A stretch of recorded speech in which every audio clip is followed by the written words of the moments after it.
समझ रहे हैं आप मैं क्या कह रहा हूं? अगर प्रभु को पता है कि हमें सहायक की जरूरत है, इसीलिए पवित्र आत्मा दिया।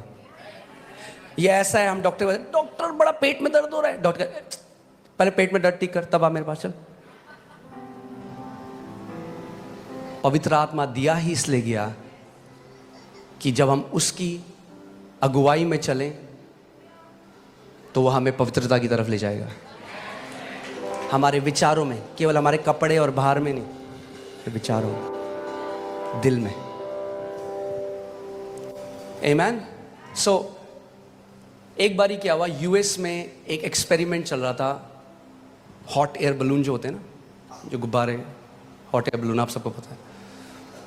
और गलती से शायद कुछ एक्सीडेंट वहाँ पे हुआ और वो जो जिसने उसको नीचे रोका हुआ था वो तार कट गई और उसके अंदर कुछ जो सोल्जर्स थे वो तार उनकी पाँव में फंसी और वो ऊपर चलने लग गए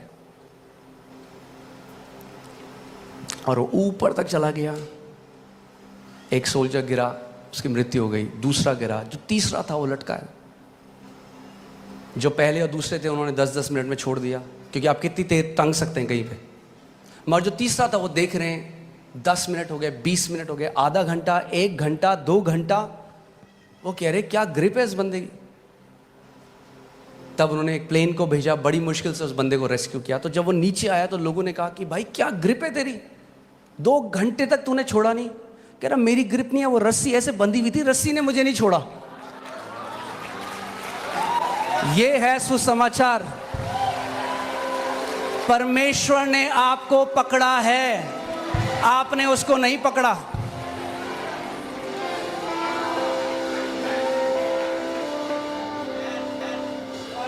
उसने क्या कहा, मैं खोई हुई भेड़ों को लेने आया हूं। भेड़ को उठा के कंधे में कौन रखता है? गडरिया। जब उसने उसको निकाल दिया, वहां से घर तक ले जाने की रिस्पॉन्सिबिलिटी भी गडरिए की है। समझ रहे हैं आप? क्योंकि अगर आपको यही अभी नहीं पता कि जब आप स्वर्ग जाएंगे या नरक जाएंगे, तो क्या फायदा उस बलिदान का और क्या फायदा उस लहू का जो यीशु मसीह ने बहाया। आप तो फिर बाकी सबकी तरह बात कर रहे हैं। परमेश्वर का वचन कहता है कि हमारा उद्धार अच्छे कामों से नहीं हुआ, अच्छे कामों के लिए हुआ है। We are not saved by good works, we are saved for good works। क्योंकि मैंने उद्धार पा लिया है, क्योंकि मैं परमेश्वर का बेटा हूं, इसीलिए मैं पवित्रता में जीता हूं।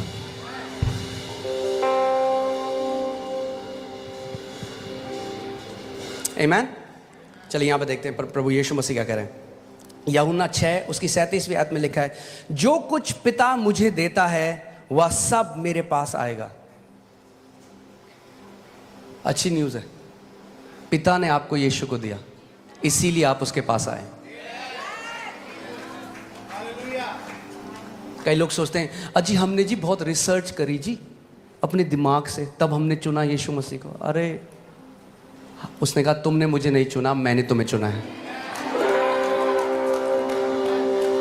और क्यों चुना है? कि बस तुम्हें स्वर्ग ले जाऊं? नहीं, कि ताकि तुम बहुत सा फल लाके आओ, तुम्हारा जीवन फलों से भरा हुआ हो। आमीन।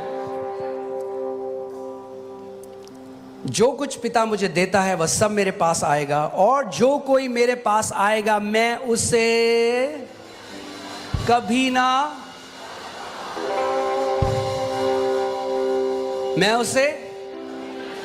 ना निकालूंगा। मगर कई लोगों को लगता है यीशु मसीह जब आएंगे वापस तो बोलेंगे तू कौन है, मैं तेरे को नहीं जानता, चल निकल यहां से। जब हम बिना कॉन्टेक्स्ट के वचन को पढ़ते हैं, शैतान यीशु मसीह के पास आया वचन मरोड़ कर, आज भी आता है वचन मरोड़ कर। जो आपने कुंवारियों का दृष्टांत सुना होगा कि यीशु मसीह उन कुंवारियों को देख के बोलता है, 5 जो बेवकूफ थी, मैं तुम्हें कभी नहीं जानता। और कई लोग डरते हैं। यीशु मसीह को स्किज़ोफ्रेनिया नहीं है, यानी भूलने की बीमारी नहीं है। वो कहता है यूहन्ना 10:27 में, मेरी भेड़ें मेरी आवाज़ को पहचानती हैं, वे मेरे पीछे हो लेती हैं और मैं उन्हें जानता हूं।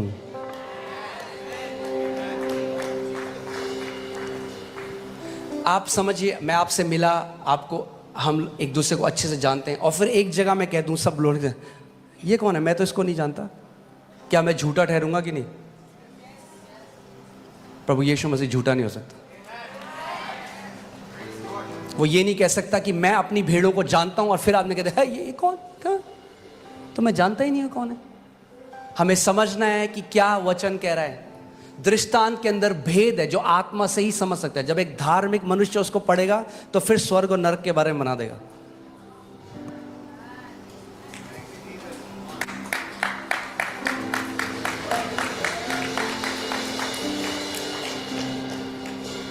ये नहीं था वचन, पर मैं बह रहा हूं।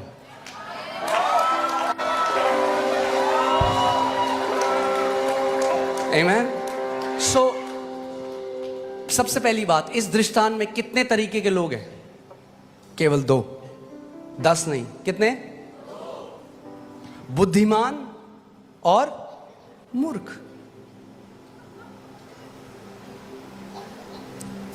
और ये दृष्टांत कर्मों के बारे में नहीं है, क्योंकि जब दूल्हे ने आने में देरी करी तो बेवकूफ तो सो ही गई, मगर जो बुद्धिमान थी वो भी सो गई, वो भी नहीं वेट कर पाई दूल्हे की।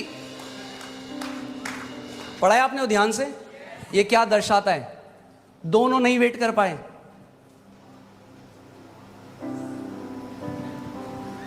मगर वो दृष्टांत जो है वो एक चीज दोनों को अलग करती थी, वो था तेल। क्या था?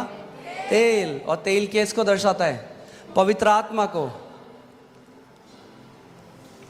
रोमियो की पत्री में लिखा है, जो मसीह के नहीं है उनमें मसीह का आत्मा भी नहीं है, यानी जिन्होंने नया जन्म नहीं पाया उनमें मसीह का आत्मा। ये दृष्टांत है जो बॉर्न अगेन हैं और जो बॉर्न अगेन नहीं हैं, जो परमेश्वर से जन्मे हैं और जो परमेश्वर से जन्मे नहीं हैं। क्योंकि प्रभु यीशु मसीह ने क्या कह रहा है? मैं तुम्हें कभी नहीं जानता था। क्या मैं कभी अपने बच्चों को, क्या आप कभी अपने बच्चों को देख के कह सकते हो अगर उनसे कोई गलती हो गई, अरे ये कौन है, मैं तो इसको कभी नहीं देखा? जब हम बुरे होकर नहीं कर सकते ऐसे, जब हम जो अभी असिद्ध हैं, परमेश्वर जो प्रेम है, आपको लगता है कि वो झूठ बोल सकता है आपको देख के कि मैंने आपको कभी नहीं जाना?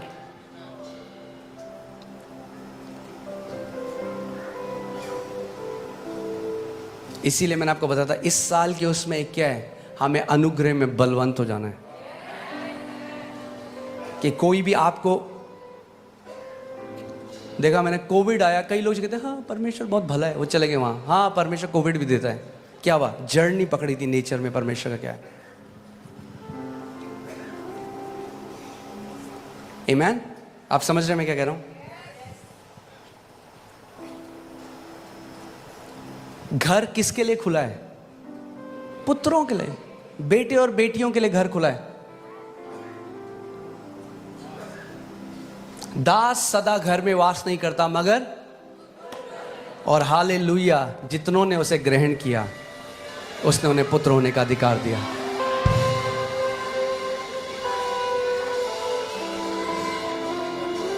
जब कभी शैतान आपके मन में डाउट करे, याद रखना God's grip is tight on me. परमेश्वर की ग्रिप बहुत टाइट है मेरे जीवन में।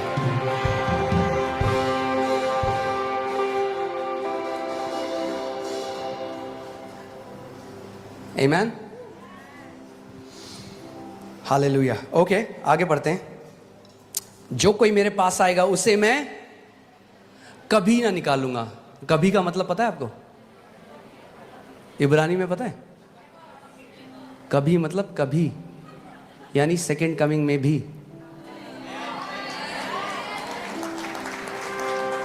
कभी ना निकालूंगा, क्योंकि मैं अपनी इच्छा नहीं वरन अपने भेजने वाले की इच्छा पूरी करने के लिए स्वर्ग से उतरा हूं। तो वो कह रहा है मैं अपनी इच्छा नहीं, मैं पिता की इच्छा। अब पिता की इच्छा क्या है? ध्यान से सुनिए इसके बाद।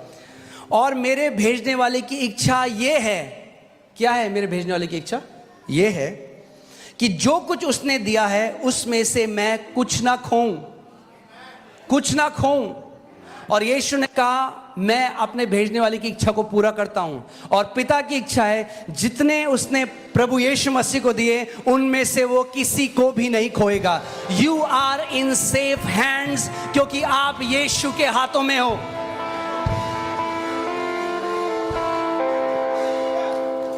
आप बोल्डली इस बात को कन्फेस कर सकते हो, मेरी इटर्निटी सिक्योर है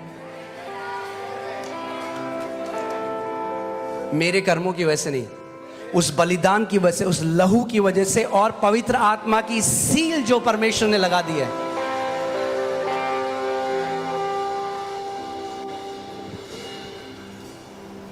आमीन।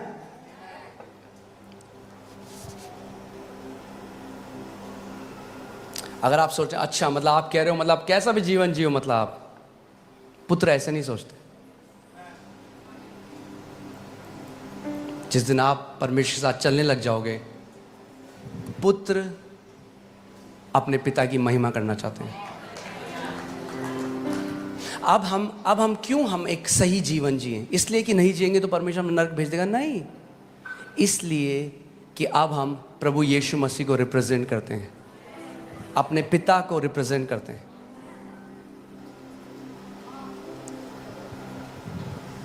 हमारा फियर अब नरक नहीं है, हमारा फियर पता क्या है? हम अपने पिता के दिल को नहीं दुखाना चाहते। We don't want to grieve his heart. आग नहीं है, उसका दिल है। And to bring him glory and honour. आमीन। गलातियों 3:26, क्योंकि तुम सब उस विश्वास के द्वारा जो मसीह यीशु पर है क्या हो? परमेश्वर की संतान हो। क्योंकि तुम सब उस विश्वास के द्वारा, कैसे बने हम मसीह यीशु की, परमेश्वर की संतान? विश्वास के द्वारा जो हमने मसीह यीशु पर किया। हालेलुया।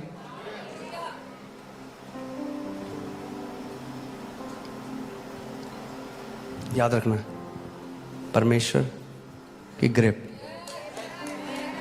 कह रहा मैं नहीं छोड़ूंगा, ना तुझे कभी छोड़ूंगा ना कभी त्यागूंगा।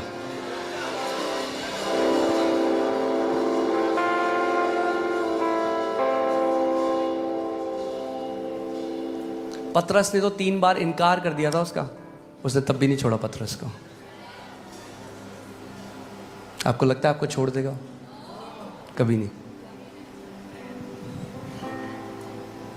इतना बड़ा बलिदान उसने दिया हम लोगों के लिए।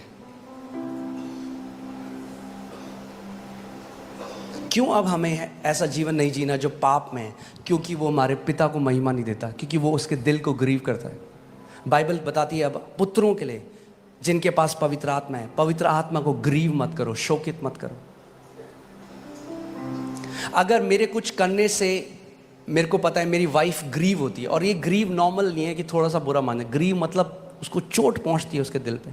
अगर मैं कुछ ऐसा करता हूँ, फॉर एग्जांपल मैं घर पे शराब पीता हूँ और मेरी पत्नी को ग्रीव करती है वो चीज़, और अगर मैं उससे सच्चा प्यार करता हूँ तो मैं क्या करूँगा? मैं उसको छोड़ दूंगा। क्यों? क्योंकि मैं उसको ग्रीव नहीं करना चाहता। ये आप पिता और पुत्रों के रिश्ते के बारे में,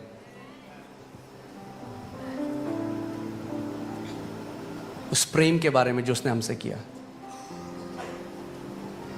आमीन।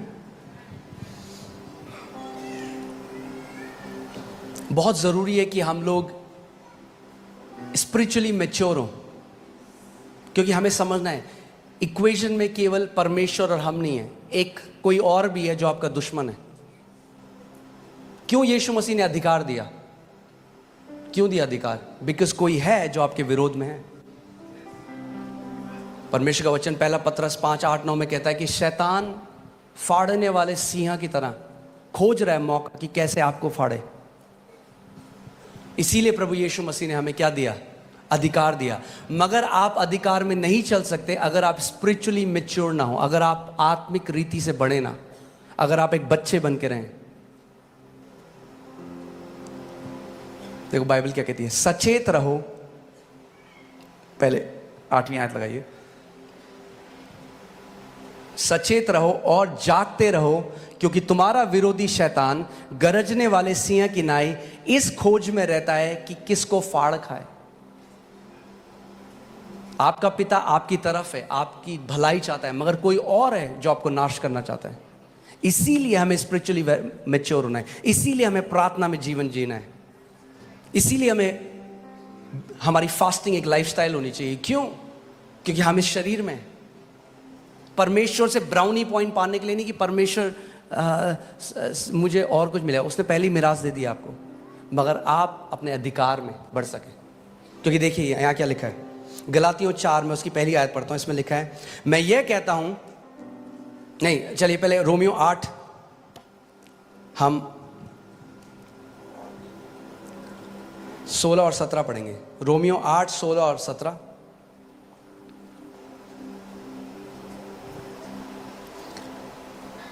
आत्मा आप ही हमारी आत्मा के साथ गवाही देता है कि हम परमेश्वर की संतान हैं। आप देख रहे हैं बाइबल में बार बार पौलुस इस बात को लिखता है कि हम क्या हैं, परमेश्वर की संतान है। और कई बार जब हम पढ़ते हैं संतान, लोग इसको टाइटल की तरह सोचते हैं कि मैं परमेश्वर को पिता कह रहा हूं। वो टाइटल में पिता नहीं है, वो असली में पिता है और बेस्ट पिता है। आत्मा आप ही हमारी आत्मा के साथ गवाही देता है कि हम परमेश्वर की संतान हैं, और यदि संतान हैं तो क्या हैं, तो वारिस भी हैं।